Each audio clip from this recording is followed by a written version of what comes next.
అయోధ్యలో అంగరంగ వైభవంగా శ్రీరాముని ప్రాణప్రతిష్ఠా మహోత్సవం జరిగింది. భారతదేశంలో యావత్ ప్రజానీకం ఈ వేడుక కోసం 1000 కళ్లతో కొన్ని దశాబ్దాలుగా ఎదురుచూస్తున్నారు. జనవరి 22న ప్రధాని మోదీ చేతుల మీదుగా అంగరంగ వైభవంగా రామ్లల్లా ప్రతిష్టాపన కార్యక్రమం జరిగింది. ఈ మందిర నిర్మాణం కోసం ప్రజలే ముందుకొచ్చి స్వచ్ఛందంగా విరాళాలు అందజేశారు. ప్రజల నుండి సేకరించిన డబ్బుతో ఈ నిర్మాణం జరిగింది.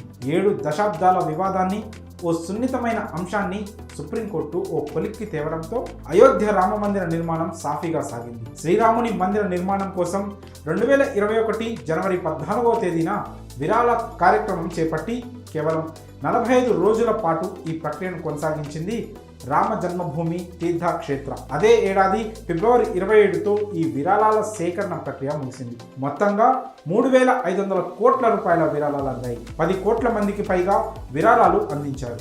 వీరిలో ఏ రాష్ట్రం నుంచి ఎంత విరాళాలు అందాయో అనే లెక్కలను ఇప్పుడు చూస్తే ఈశాన్య రాష్ట్రాలైన మణిపూర్ నుంచి 20 కోట్లు, మేఘాలయ నుంచి 8.5 కోట్లు వచ్చాయి.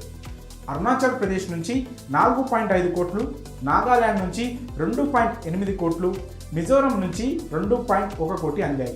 ఇంకా తమిళనాడు నుంచి 85 కోట్లు రాగా కేరళ నుంచి 13 కోట్లు వచ్చాయని శ్రీరామ జన్మభూమి తీర్థక్షేత్ర ప్రధాన కార్యదర్శి చంపత్ రాయ్ వెల్లడించారు. మాజీ రాష్ట్రపతి రామ్నాథ్ కోవింద్ 5,100,000 రూపాయలు అందించారు.